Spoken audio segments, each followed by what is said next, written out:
Hi, readers. Welcome to Books Connect Us from Penguin Random House. This is a podcast about staying connected with each other and the stories and authors who inspire us. Today's guest is Nic Stone, the critically acclaimed and New York Times bestselling author of titles such as Dear Martin, Jackpot, Clean Getaway, and her latest Dear Justice. Angie Thomas, author of The Hate U Give, called Dear Martin a must-read, while author John Green described it as powerful and wrenching. Here's Nic Stone in conversation with her friend, Random House Digital Director Elizabeth Ward. Well, hi, Nic Stone. What's up, girl?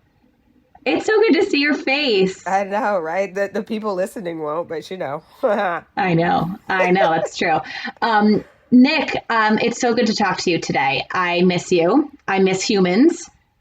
Humans are nice. I have, there are 3 in my house, and they're all in possession of dinglings, and it has been quite the adventure, let me tell you.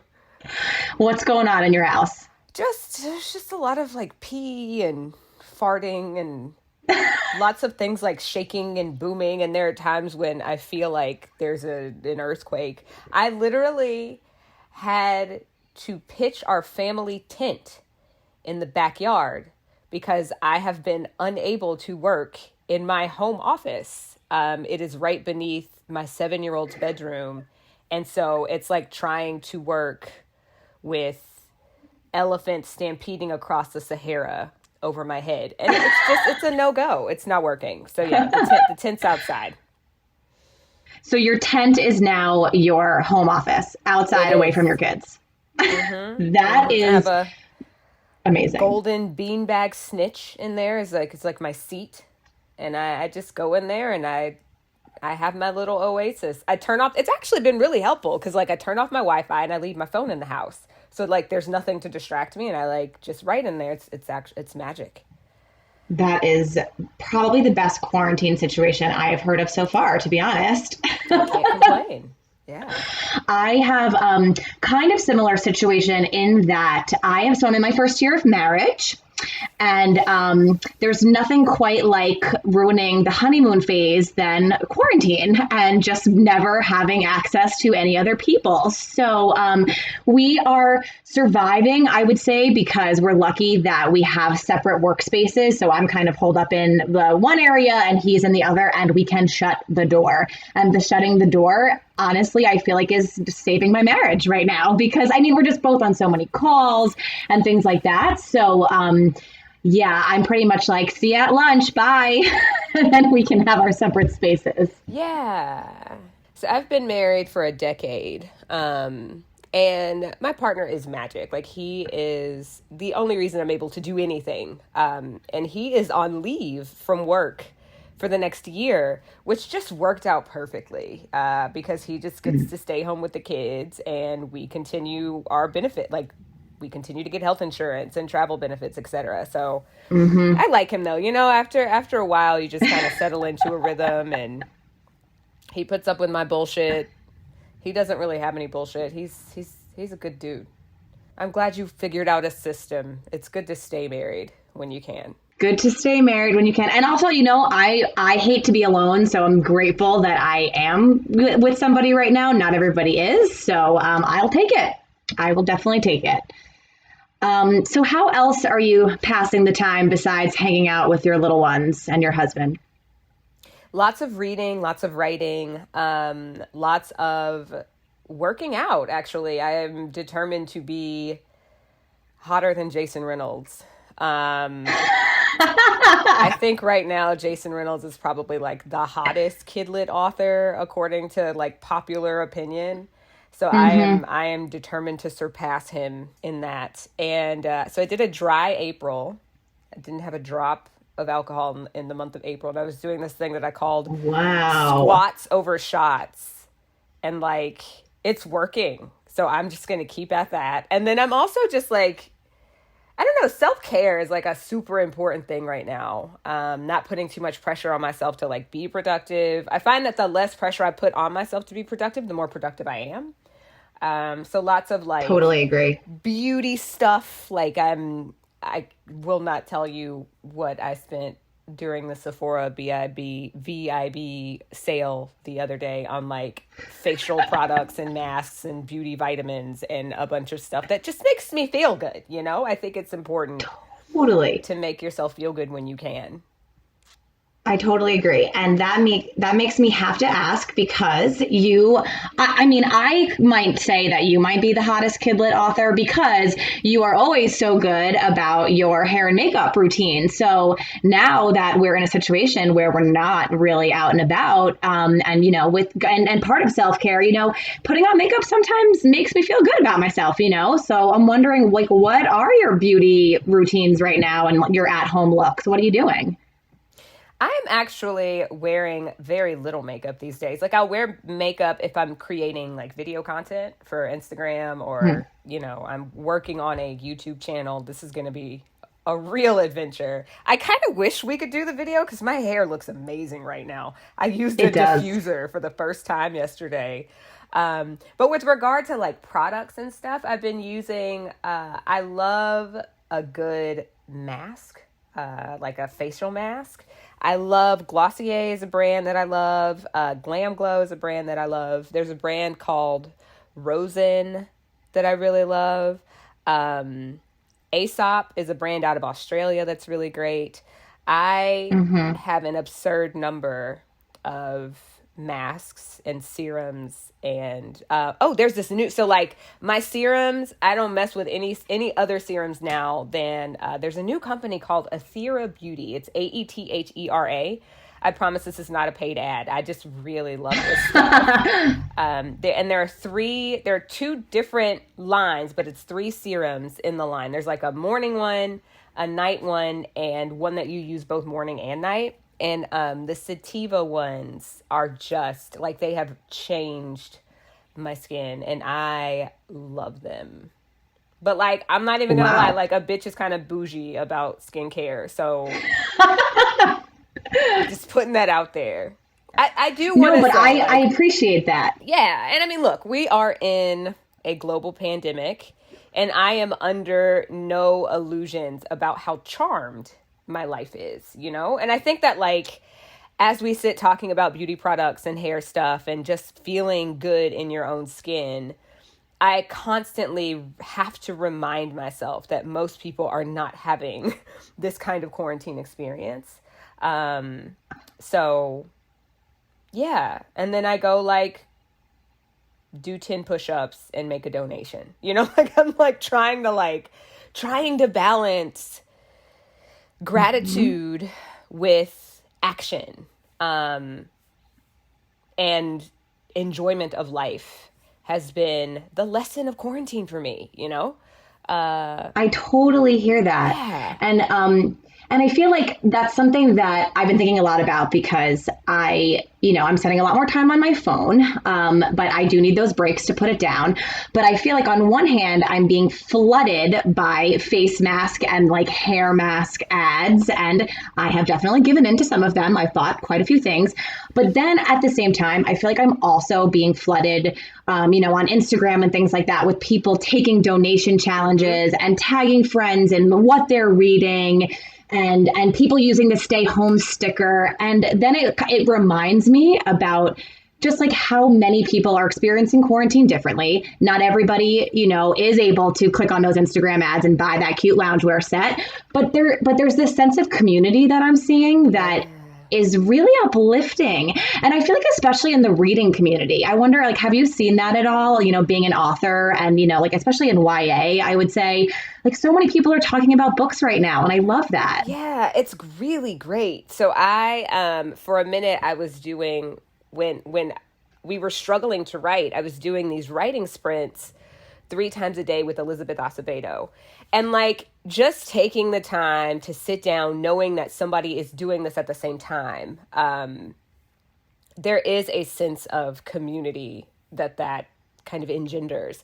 And so I do a live with Angie Thomas, usually on Thursdays. We're doing it actually tonight. We didn't do Thursday this week because we did a bunch of stuff last weekend, but like we'll do one tonight just kind of for poops and giggles. And seeing people tune in basically to listen to us be foolish. It's just like, it's a really good feeling knowing that people are trying to stay connected. I think that like, it's interesting because before quarantine, there were all of these reports and this like fear, I guess, that social media was destroying our ability to connect for real. And I'm like, I think maybe now we're having to revisit that a little bit because it's the only way we can stay connected right now. And I think it's been pretty beneficial. I'm thankful for it. I totally agree. Yeah. I know. I'm thankful for it. And one thing that I've been doing, I've been doing so many more Zoom calls and FaceTimes, and I've been doing a weekly family Zoom call with my extended family, my cousins and aunts and uncles, and we've been doing it every Saturday. And I was thinking, when in my life have I ever talk to these people every single week, see them at holidays and see them, for graduations and things like that. But an ongoing call where we're actually checking in on each other's lives, I'm like, this is actually kind of amazing. And it makes me think about how we'll continue, I think, some of the good parts of quarantine when this is all over. I think that staying connected, being more in tune with what other people are doing and feeling. And I hope that there's some good that comes out of this. Yeah, I agree. I mean, I hope we do actually continue to stay connected. I will say the one thing that I think everybody is coming to realize is there are a lot of inequities, right? Like there are a lot of people who I think, I'm totally taking us heavy, but I'm sure you were expecting that because you know who you're talking to. I have been thinking a lot about people who are incarcerated, right? A lot of, especially kids, there are a lot of incarcerated kids who are not having the best time right now, like they are not being permitted to leave these spaces that could potentially become kind of hotbeds of coronavirus.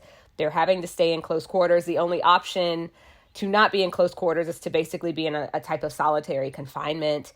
So just thinking about those people and knowing that I'm thinking about those people, knowing that, of course, I will continue to think about those people, but hoping that other people who are now thinking about people that they maybe wouldn't have thought about before are considering, like, not only helping them, but like that those people they weren't thinking about before stay on their minds after this is over. Does that make sense? Like if you are suddenly, like you care about people who are homeless now, hopefully that's something that carries on past, when you can go back out on the streets. Right, exactly. And now when you think about essential workers, I think people will think about that a lot differently. Like people who might not have considered the people working at their grocery store an essential worker, but it makes you really like not want to take that for granted anymore. And I think that mentality, I have hope that will stay the same after this is all over. And to your point about incarcerated youth in particular, I mean, that obviously makes me think about your books. I can't help myself there, and thinking a little bit about your upcoming book, Dear Justice. So I have to ask, that's obviously such a special topic to you and an important topic to you. And I'd love to know what made you want to revisit the world of Dear Martin and kind of bring Quan's story to light a little bit more in Dear Justice. And can you tell me a little bit more about that thought process? Yeah, like I wish it was as romantic as people want it to be, but it was a combination of a set of text messages I got from two mentees and my editor being like, I want a story about Quan. Those two things just happened kind of in tandem. And it was just this kind of moment of kismet where I realized there was another story to tell that I hadn't told in Dear Martin.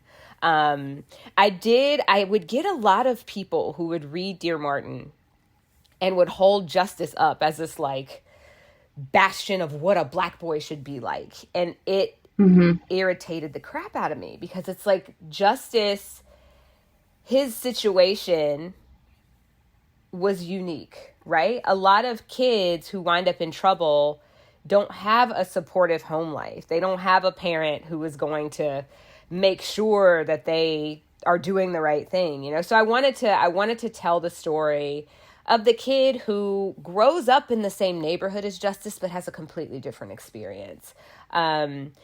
These two boys who texted me basically asking me to tell their story. They read and loved Dear Martin, but in a lot of ways they weren't able to connect with Justice. Like they're not going to Yale. You know, they're not the captain of the debate team. They struggle to stay out of trouble, you know, like even going to school every day is a feat. I'm really proud of both of them. They both are graduating now. I met them when they were sophomores, and the book is dedicated to one of them. So I leaned on them, talking to them, and I also leaned on things that I learned and saw and got to experience when I visit juvenile detention centers, because I visit quite a few of them. And a few in particular stand out because of the stories I learned from the kids who were there, and hearing their stories, hearing, you know, what they did to get there. And they're very like open. They were very open with me about it. And it really made me want to highlight and tell a different story than I told the first time. Yeah. And you've been visiting, you know, detention centers for a long time now, right? Yeah, I mean, I started in 2017, around the time Dear Martin came out. Yeah. And then do you think that, because I feel like once, you know, again, taking it back to quarantine and thinking about, you know, one of the first things we want to do when we get out, I wonder if there will kind of be a sense of people wanting to volunteer more and do more things that feel like they are making a difference.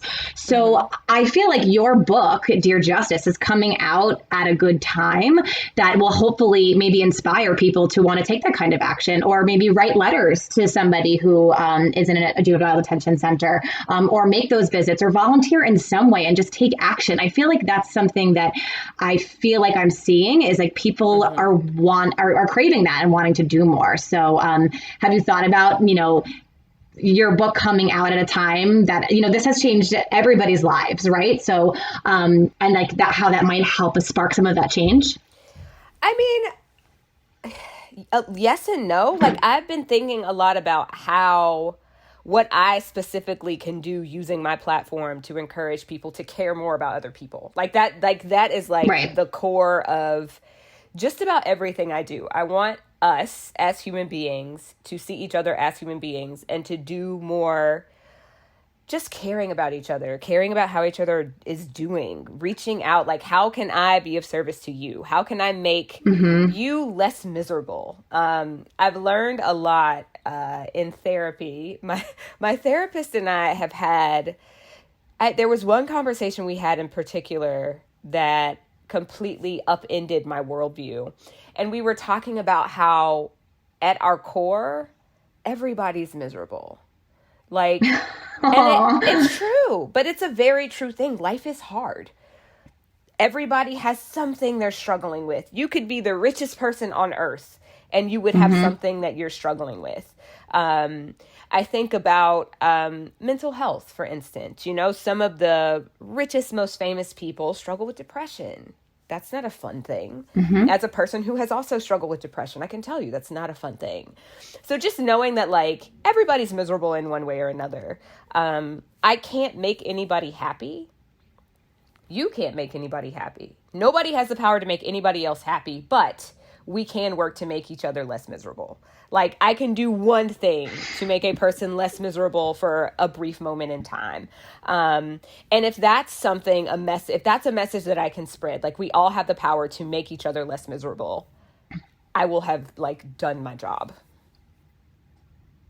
I love that. And I love that. And I love the kind of like the feeling of inside that I can't control like how you feel or what you're going to do, but I can control what I am going to do and what I say. And if I choose to use those words or those actions to spread a little bit more joy, then I think that I can sleep better at night. You know, like that's a nice message. And I feel like books in general are part of that. So like being an author, like you are giving, you know, and especially right now, it's an escape. And, you know, I'm so happy that, you know, working, you know, obviously I work in publishing and my life is books in a lot of ways. But outside of that, in my personal life, I'm like, I just reread the 7th Harry Potter for like the 1 millionth time. Proud Hufflepuff over here. I know you're a Slytherin.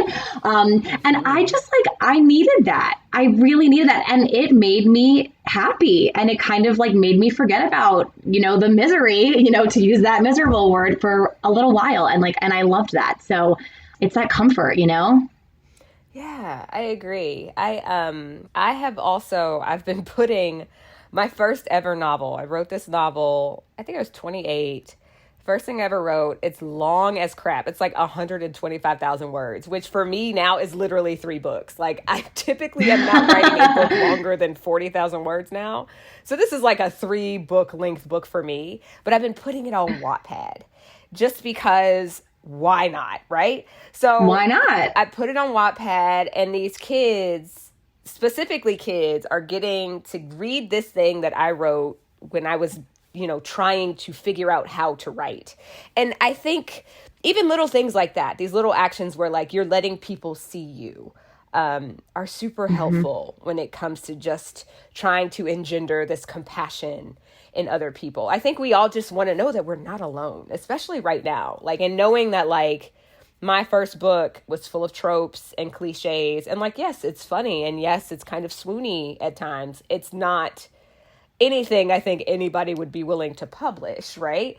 But having people read it and see where I started, I think is like a really powerful thing. So the authenticity I'm seeing from people has been amazing. The people are talking a lot about books, and you're getting to hear their true feelings about them. The number of authors doing Instagram lives and just kind of talking to each other and doing these virtual events. Like it's made me a lot less miserable. I'll put it like that. Right. And a lot less feeling alone. And I think like the virtual events is a good example. And I think kind of what you're saying about people being real, like kind of going back to what we first started talking about, like I'm on all these professional calls with my colleagues wearing no makeup in their homes with their sweatshirt on, like people doing these different virtual events. It's authors like in their actual homes, and you're getting a glimpse into people's real lives. And I think it's kind of that reminder that we are real people all going through this. And it makes me kind of happy to see, my boss with like her messy bun, and like things like that. And it's like togetherness. We're all in this together. Yeah. So like, let's hold on to that. That's like my only hope. Totally. Is that we hold on to that as we move out of it. When we get out of this, where we're going to first, we're going to still be nice to each other, right? Yes. But what's the first thing you want to do for yourself, like as a treat to yourself? Is it going to be like a mani-pedi? Are you going to get your eyebrows done? I want to know what that like first thing. Oh, no, I have like a whole day planned. There's a facial inside a sauna pod. I will be going to get a wax. My eyebrows will be done. Mani-pedi. And then I'm going to come back home and have like 3 or 4 Bloody Marys with slices of bacon in them. Like, we're just going to just have a really great getting back into my like, self. It's funny. It's really funny because this is something I've been thinking about, is like how when I feel my best in a very unnatural state, right? Like my eyebrows right now are in their natural state. The rest of me is very much in its natural state. And I'm like, let's get rid of all of this stuff because I feel better when it's not there. It's fascinating. Fascinating. It really is. Okay, question. If you had to choose between getting your eyebrows done or touching up, like having bad roots, what would you choose? Like you can only have one. Like you have to get your roots done or your eyebrows. I would do my eyebrows just because like when it comes to my roots, I make sure that when I get my hair colored, having the grow out looks natural. Does that make sense? Like totally. I do like balayage. I agree. Same. And I change my hair color every 6 months. So it's going to be a minute with this color though. Oh, yep. My plum. Here we are. Okay, so if you had to pick between pedicure or manicure, I would probably do the pedicure because I mean, like, obviously I can do them both myself, but like it's easier for me to do my fingernails and my toenails. And this is totally. Another area where I feel absurd because like I can see the healthy nail growing now because I haven't been without gel in 3 years. Like all of these things, like my like regular every 10 days, I go get my my mani-pedi done again. Every 2 or 3 months, I'm getting my hair color touched up. Every month, I'm going to do this treatment and that treatment. And now it's like, oh, I have a mustache. This isn't take care of this that. Is the new me. I know. Right. Like, I know, what's right? going And I'm on? And for some reason, I cannot tolerate the pain of plucking my own eyebrows. Like, you would think I could after doing it since I was a teenager, but I can't. So I'm just not. So what you see is what you get for right now. So, you know, that's my quarantine look, and we're just going to own caterpillars. Like, it's fine. Right. But it's funny, right? Totally like, what if we all just embrace, like, our natural selves? It won't happen. Like, it's certainly not going to happen for me. Like, I am losing it without my creature comfort, my first world creature comforts, specifically first world beauty creature comforts. Like, I'm woo. But I just, you know, it makes me wonder about, like, what the world would be like if, like, women just had hairy legs and their eyebrows grew the way that they did. And if you have chin hairs, they're just there. Like, it's not a big deal. There they are. Beauty norms, man. Everybody needs to read The Bells by Danielle Clayton, because she goes in. Oh, I heard that's really good. It's so good. And, like, I'm only saying this because we're talking about beauty norms and how, like, sort of ridiculous they are, especially when it comes to women. Like, we are, we really go through it. We really go through it. I mean, I'm embarrassed to admit this, but I have been trying on my jeans once a week just to make sure they still fit. Word. Right? Like, I mean, who cares if they fit? But I don't know. For some reason, I have to do it. And so I have my one jean day a week, and I wear them. I don't know if it's for my peace of mind or what, but it's happening. Whatever it's for, if it's making you feel better, I'm all for it. That's You're right. certainly not hurting anybody else. That's true. All right, my friend. This was so fun to catch up with you. I hope that you and your family stay safe. I hope we can catch up soon, and cannot wait for Dear Justice to come out. All right. Bye.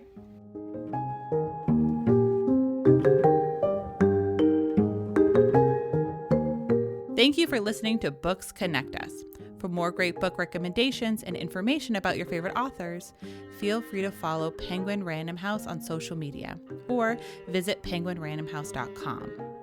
And if you've enjoyed what you've heard, go ahead and leave us a review on Apple Podcasts, as it helps more listeners to find our show. This podcast is produced by Pat Stango and edited by Clayton Gumbert. I've been Erin Leaf, and until next time, this has been Books Connect Us.